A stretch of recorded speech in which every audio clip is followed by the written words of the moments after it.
Masturbation, a universal human behavior, yet one wrapped in stigma, fear, and centuries of taboo. From myths claiming it drains your strength and lowers testosterone, to moral judgments branding it a sin, these narratives have left countless people anxious and ashamed. But science tells a very different story. The body makes no distinction between sex and masturbation. What truly matters is the pleasure and release of orgasm. This video takes you straight into the science, uncovering the real impact of masturbation while dismantling the myths that have long clouded our understanding of health and masculinity. The stigma around masturbation didn't appear out of nowhere. For centuries, religious traditions framed it as a moral sin, planting shame and fear deep into cultural beliefs. By the 18th and 19th centuries, medicine joined in, labeling it as harmful yet without a shred of solid evidence. Much of what was claimed was pseudoscience, but it was powerful enough to cement taboos that still echo today. First point: post-orgasm fatigue and the myth of harm. Many people describe a wave of fatigue, mild sadness, or even apathy after masturbation, and for centuries this has been misinterpreted as proof that the act is harmful. In reality, what happens physiologically after orgasm is a carefully choreographed shift in neurochemistry. During arousal, the brain floods with dopamine and norepinephrine, chemicals linked to motivation, pleasure, and focus. The climax itself brings a surge of oxytocin and prolactin, which create relaxation, satisfaction, and bonding responses. When those chemicals recede, it is natural to feel a temporary dip similar to the come-down after intense exercise or emotional release. Unfortunately, cultural conditioning often teaches people to interpret this dip as guilt or weakness, magnifying the effect into something far darker than it really is. This learned guilt response can make a brief and harmless neurochemical reset feel like shame or exhaustion. There is, however, a genuine but very rare medical condition called post-orgasmic illness syndrome, POIS. Individuals with POIS experience severe symptoms: fatigue, flu-like aches, concentration problems lasting hours or even days after ejaculation. The condition is not well understood, but theories include autoimmune reactions or hypersensitivity to semen. Importantly, POIS is exceptionally uncommon. For the vast majority, what they experience is not illness, but the normal neurochemical recovery cycle after climax. Still, if someone consistently feels unwell in a way that clearly exceeds ordinary tiredness, medical consultation is advisable. This distinction matters because recognizing the difference between guilt-driven fatigue and a legitimate medical issue empowers people to understand their bodies without unnecessary fear. The science points us away from the idea of masturbation as draining life force and toward a balanced view. Orgasm is a powerful neurobiological event, and like any such event, the body needs a brief period of recalibration. Second point: how much masturbation is considered too much? One of the most common questions about masturbation is deceptively simple. How often is too often? Popular culture tends to search for a number once a day, 3 times a week, or some arbitrary threshold beyond which health is supposedly compromised. Yet scientific and clinical perspectives reveal that there is no universal limit. The real issue lies not in frequency, but in function. If a person masturbates regularly and still maintains healthy relationships, strong work performance, and personal satisfaction, then their frequency is not pathological. On the other hand, if the behavior causes distress, interfering with responsibilities, intimacy, or emotional stability, then the problem is not the number of times, but the impact. In psychology, clinicians often ask about distress and dysfunction. Does the habit make the person suffer, and does it disrupt life roles? What complicates this question is that much of the distress people feel does not arise from the act itself, but from cultural or moral beliefs. Someone raised to view masturbation as sinful may feel deep shame even when the frequency is low, interpreting every instance as evidence of moral failure. Another person might masturbate several times a day without issue, because their framework of values accepts it as natural. This demonstrates that beliefs and personal meaning often outweigh raw frequency.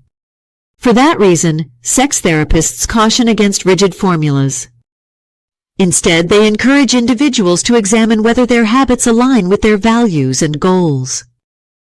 If masturbation becomes a substitute for addressing loneliness, stress, or conflict, then it can become maladaptive not because of the act, but because of the avoidance underlying it. Ultimately, the measure of too much is not a stopwatch or calendar, but a mirror reflecting one's quality of life. Understanding this helps dismantle the myth of a one-size-fits-all rule, replacing it with a more compassionate and realistic standard. Third point. Masturbation within relationships, privacy versus secrecy. When masturbation enters the context of romantic relationships, tension often arises not from the act itself, but from unspoken expectations. Some partners interpret solo sexual activity as disinterest, betrayal, or competition, while others see it as a normal form of self-care. The key distinction lies in privacy versus secrecy. Privacy is a healthy boundary, the understanding that each partner is an individual with their own body and inner world. Secrecy, however, involves hiding, lying, or covering up behavior in a way that undermines trust. Couples thrive when they clarify early on whether they view masturbation as private, shared, or problematic. Standardized sex education could help normalize this conversation, but because many societies leave the topic in silence, couples are left to negotiate it reactively, often after feelings of jealousy or betrayal have already surfaced.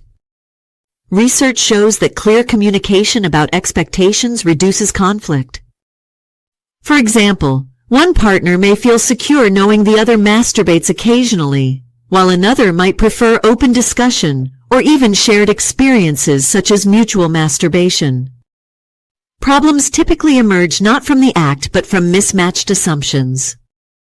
If one partner believes solo sex is acceptable and the other believes it is a violation, secrecy can grow, breeding resentment. Healthy relationships allow room for both intimacy and autonomy.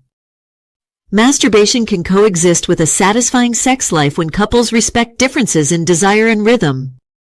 Framing it as competition misses the point. Sexual expression is multifaceted, and masturbation does not necessarily subtract from partnered intimacy. In fact, for some individuals, maintaining their own sexual self-awareness enhances communication about what feels pleasurable with a partner. The challenge then is to transform a taboo into a dialogue. By distinguishing between privacy and secrecy, couples can navigate the subject with honesty rather than suspicion.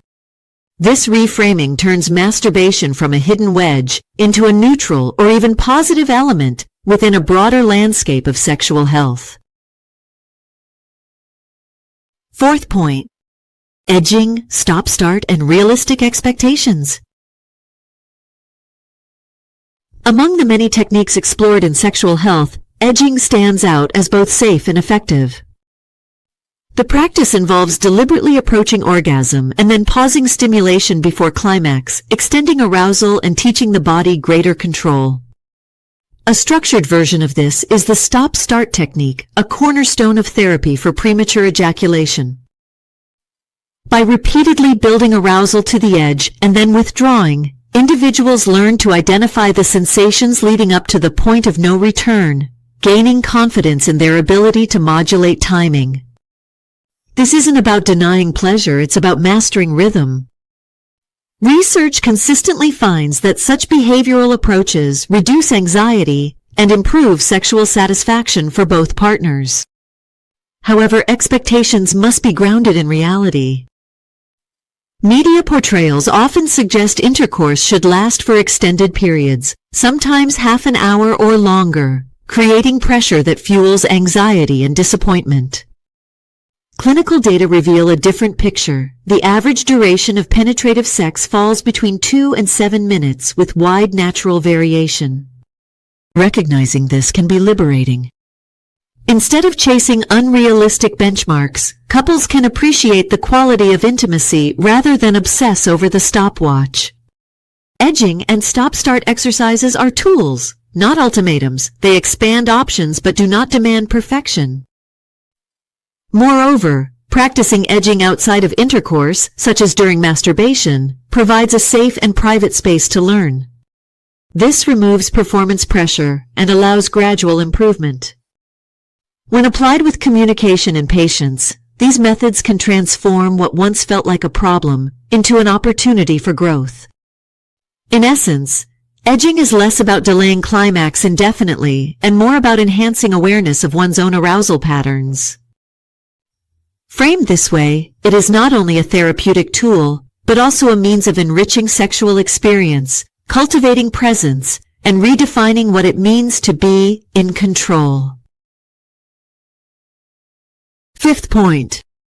Pornography, perception, and moral conflict. Few topics in modern sexuality spark as much controversy as pornography. Critics often argue that consuming explicit material inevitably fuels aggression, distorts relationships, or leads to addiction. Yet careful examination of high-quality research tells a more nuanced story. For the vast majority of viewers, the impact of pornography is shaped less by the content itself and more by the individual's mindset, values, and context of use. Studies consistently fail to support the sweeping claim that watching pornography directly causes violent behavior.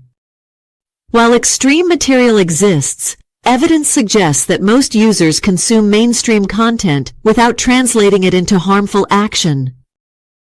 The real challenge often lies in moral incongruence, a clash between personal or cultural values and one's own behavior. Someone who believes pornography is immoral may experience guilt and distress even when their viewing is occasional. This distress can resemble the patterns of addiction, not because of chemical compulsion, but because of the emotional turmoil of violating one's beliefs. Conversely, individuals who hold more permissive views may integrate pornography into their lives without distress, treating it as entertainment or even as a source of education about sexual preferences. This distinction is crucial. What society often labels as porn addiction is in many cases a moral or relational conflict. That is not to deny that some people struggle with compulsive use, where viewing genuinely disrupts daily functioning. But here again, the criterion is not the existence of porn itself, but the degree of distress and dysfunction it causes.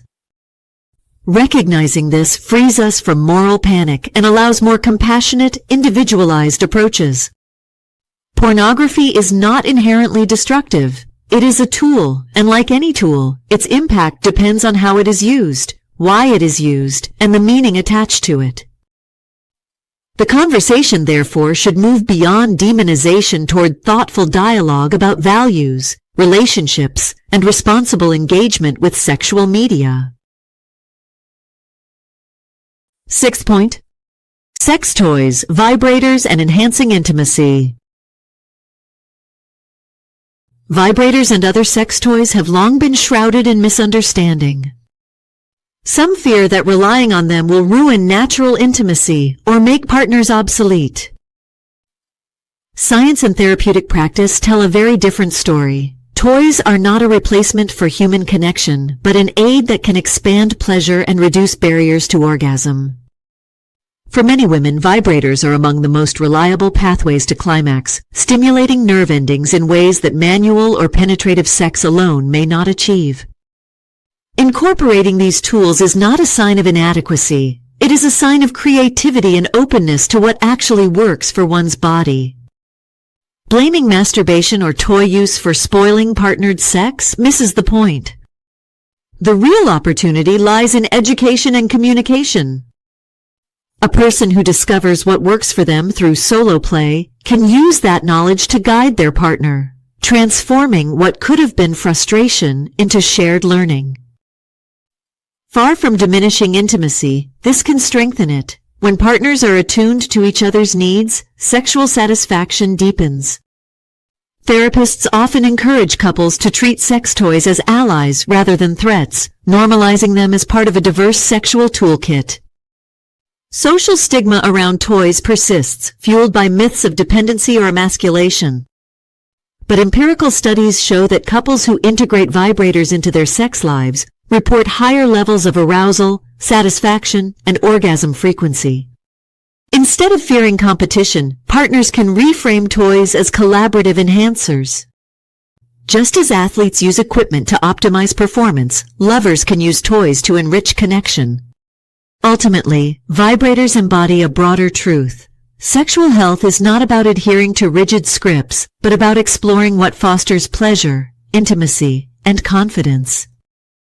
When used with openness and mutual consent, toys become not a wedge between partners, but a bridge linking individual self-knowledge with shared experience. Rather than undermining sexuality, they celebrate it, reminding us that fulfillment comes from curiosity, honesty, and the courage to embrace what truly works for our bodies. The story, Jack and the Mythical Life Force. Jack was a 29-year-old software engineer living in London. To his colleagues, he was the quiet guy in the corner who fixed bugs at lightning speed and always remembered to bring biscuits for meetings. But Jack carried a secret that wasn't really a secret, at least not to him. While his friends boasted about gym routines or meditation apps, Jack swore by his own stress management system, the ancient art of masturbation. Jack liked to think of it as his built-in reset button. After hours of squinting at code that refused to compile, he didn't need whiskey or a midnight kebab. He needed 5 minutes alone, some privacy, and voila, the problem that felt like a mountain 10 minutes ago suddenly looked like a molehill. Science, he proudly reminded himself, was on his side. Orgasms release oxytocin and prolactin, hormones that practically function as nature's sleeping pill and stress reliever. Jack wasn't being reckless. He was just following biology's user manual. Of course, not everyone agreed. His flatmate Tom once teased, "Mate, don't you worry you're draining your life energy." Like losing stamina points in a video game every time? Jack burst out laughing. If that were true, I'd have been a skeleton by now. Newsflash. The body isn't a phone battery that depletes after too many charges. In fact, studies suggest regular ejaculation might even reduce prostate cancer risk. So technically I'm doing preventive health care. Jack enjoyed making analogies. To him, masturbation was like brushing teeth. Do it regularly and life feels fresher.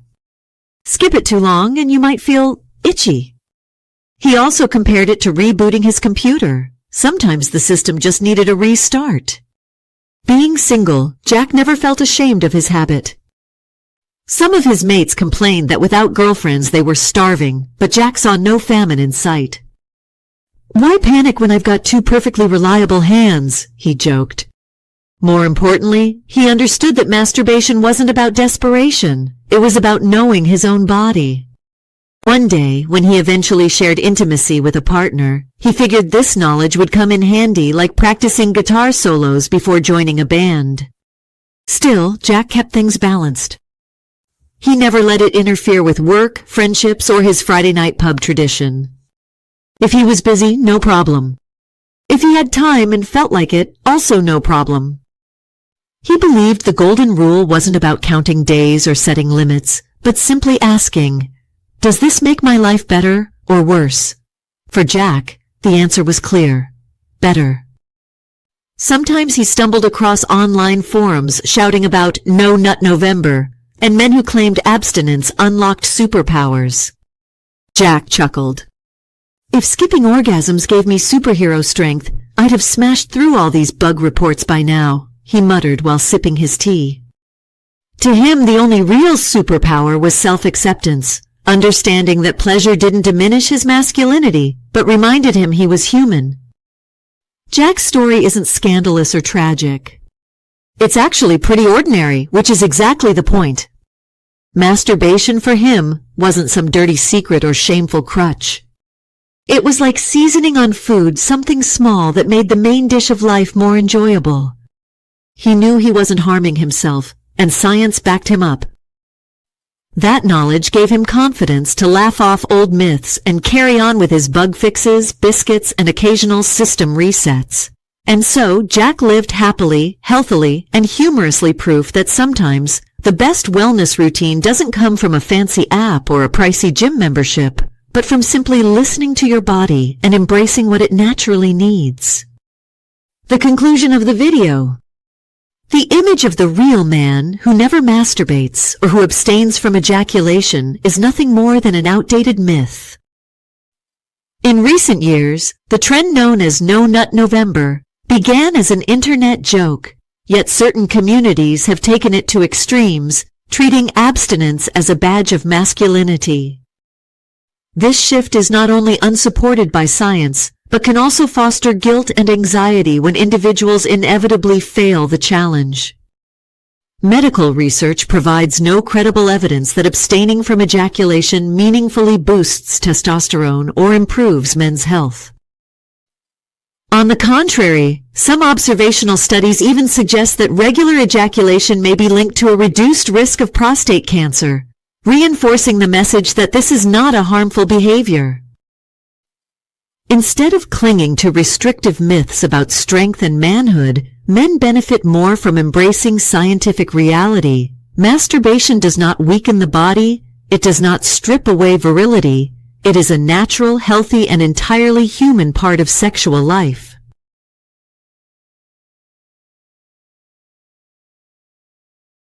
Thank you for listening until the very end.